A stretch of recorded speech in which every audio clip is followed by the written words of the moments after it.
Cumprimento a todos, parabenizo a Vale pela iniciativa e agradeço pelo convite. Nós vimos aqui números que nos deviam alegrar, redução de hospitalizações, de procedimentos, etc. E, no entanto, os dois apresentadores falaram com a preocupação que vem desse adiamento, porque ele não deriva da melhoria, mas, pelo contrário, por receio de qualquer razão, as pessoas não foram procurar atendimento. E a consequência vem.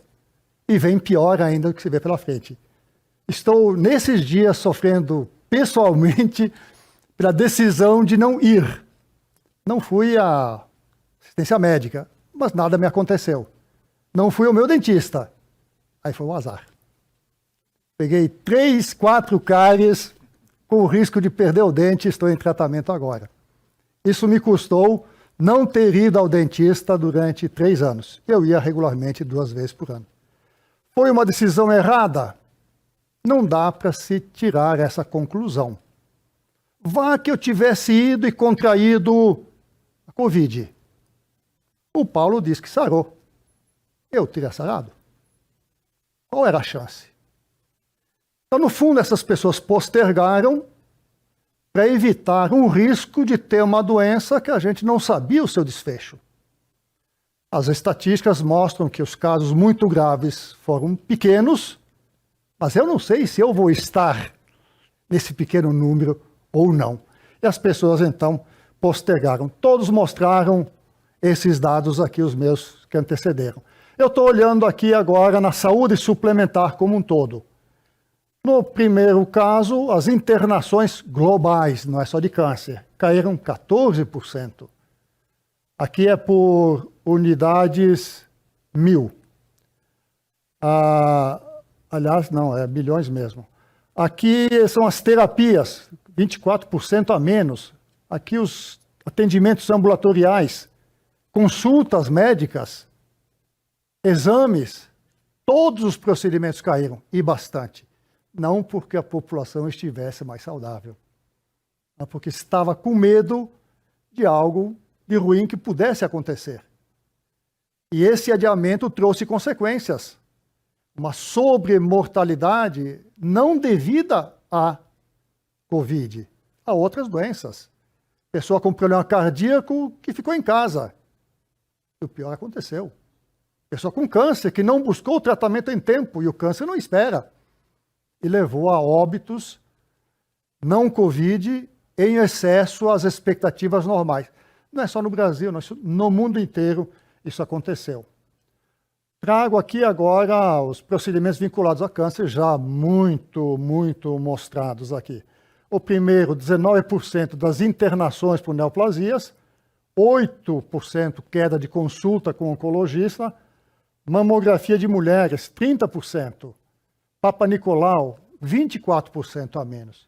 Uma redução dramática e as consequências é o que a gente vai esperar, que meus antecessores aqui já falaram. O que eu quero falar aqui agora mesmo é sobre essa pesquisa PNAD Covid com câncer. Foi feita no ano passado, de maio a novembro. O objetivo era estimar o número de pessoas com sintomas de gripe, da SARS, e monitorar os impactos da pandemia no mercado de trabalho.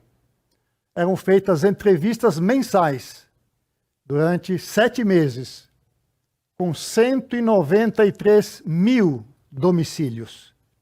Isso aqui deve ter abrangido uma população de pelo menos 600 mil, imaginando que um mínimo de 3 membros por família pesquisada como média. Então, é uma amostra parruda, uma amostra grande. Milhares de pessoas. E está disponível no IBGE. O que constatou essa pesquisa? Bem, na época, a população brasileira, em novembro, é 212 milhões. 58 milhões tinham plano de saúde. Esse número é diferente do número da ANS, que fala hoje em 49 milhões. Qual é a diferença? É que nesse número do IBGE, incluem pessoas que têm planos de saúde da administração pública direta, fundacional e autárquica, que não são submetidos à regulamentação da ANS. O número que tem plano privado estrito sensu é de hoje 49 milhões de pessoas. 159 milhões dependem exclusivamente do SUS.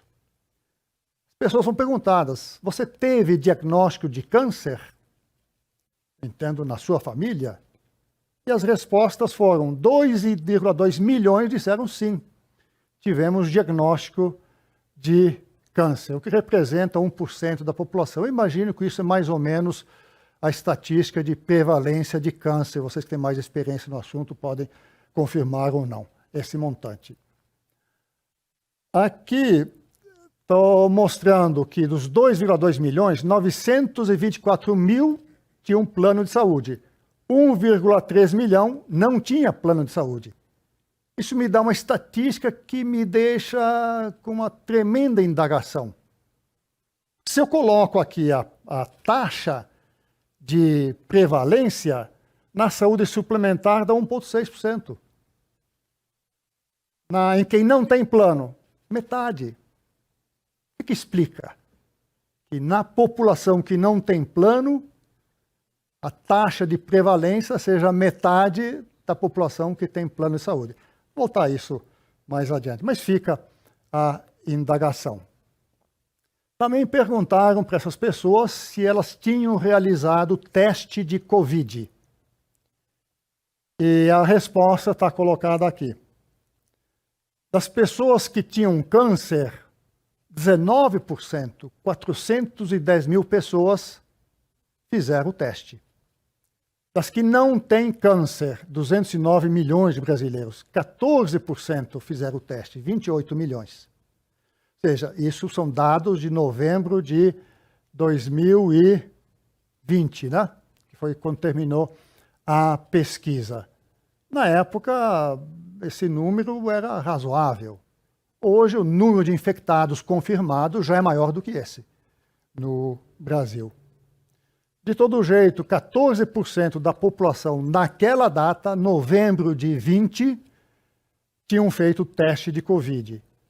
E 23% testou positivo. Uma fração razoavelmente grande. A pergunta seguinte era: que atitudes você tomou durante a pandemia? O verde são pessoas com plano de saúde. E o outro, nunca sei exatamente essa cor, esse marrom, o que quer que seja, é pessoas que não tinham plano. Então, as pessoas que tinham plano de saúde e que com diagnóstico de câncer, elas não fizeram restrição, 3%. Entre as outras, o percentual de restrição que não fez restrição nenhuma, foi um pouco maior. Entre as pessoas com diagnóstico de câncer, 31% reduziu o contato, mas ele precisou sair para o trabalho, para coisas absolutamente indispensáveis.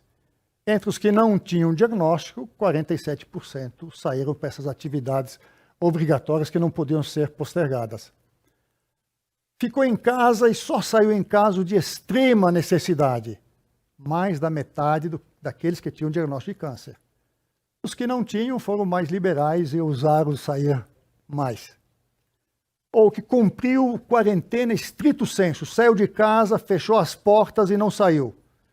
Foi o meu caso durante 4 meses em São Paulo. Abri a porta para pegar as compras somente. Não saí de casa. Depois mudei para a praia e lá pelo menos conseguiu caminhar. Mas 15% de quem tinha diagnóstico de câncer disse que ficou rigorosamente em casa. Apenas 11% dos outros. E aqui o último quadro, que mostra o percentual de pessoas com câncer segundo posse ou não de plano de saúde. A primeira coluna mais alaranjada, voltei atrás, é a coluna de quem não tem plano de saúde, e a outra de quem tem. Se nota aqui que, entre as mulheres, o percentual de pessoas com câncer é mais alto do que entre os homens, tanto em quem não tem plano quanto nos que têm. Aí conta a lenda que as mulheres cuidam mais de sua saúde do que os homens. Pode ser uma explicação. O segundo conjunto mostra por grau de instrução. Você pode notar claramente que o percentual de pessoas com câncer aumenta com o grau de instrução. E se olharmos para esse outro, que é segundo a cor, e a cor tem uma correlação muito grande com educação e renda, a correlação é a mesma. À medida que se caminha para cores mais ricas, o percentual é mais alto. E, finalmente, por regiões. A região sul se sobressai em taxa de prevalência, tanto em quem tem plano quanto em quem não tinha plano. Depois o sudeste. O que conta esse gráfico aí? Hipótese. Não estou fazendo uma afirmação taxativa. Hipótese é o acesso e a informação. Pessoas que têm informação, que sabem das consequências, procuram atendimento. Pessoas que têm posses, procuram atendimento diagnóstico. Pessoas que não têm, talvez tenham menos acesso. Isso não explica tudo. Porque, bem ou mal, uma pessoa com câncer, um dia o câncer vai se manifestar. E vai entrar nas estatísticas. Embora conheci semana passada o marido de uma pessoa que trabalha em casa, na praia, faleceu, diagnóstico, câncer de pulmão. Ele não sabia, a esposa dele não sabia, e foi atendido por médicos. Soube nas últimas semanas. É um caso excepcional ou haverá muitos outros parecidos com esse no país? Não tenho resposta. A outra hipótese é que a pessoa diagnosticada com câncer, ela sabe dos custos que é o tratamento de câncer. E talvez nesse momento ela decidiu comprar um plano de saúde. Obviamente, como já tem uma doença identificada, ela tem que aguardar a chamada pré-existência. 2 anos para poder tratar daquela patologia. Mas a sobrevida de câncer costuma ser mais de 2 anos. Então a pessoa passa e desembolsa os primeiros tratamentos, ou no SUS, onde quer que seja, para cumprir da carência, aí entrar no atendimento pelo plano de saúde. São as 2 hipóteses que eu consegui imaginar de ontem para hoje, quando tivemos essas estatísticas aqui. Eu acho que essa pesquisa foi uma pesquisa importante, ela é robusta, ela é feita por uma instituição que tem credibilidade, conhece as técnicas de se fazer pesquisa, e a pesquisa com a população de 600 mil pessoas. Não é pouca coisa feita durante 7 meses. Eu acho que é um retrato razoavelmente bom do que aconteceu com câncer e Covid no ano de 2020. Muito obrigado.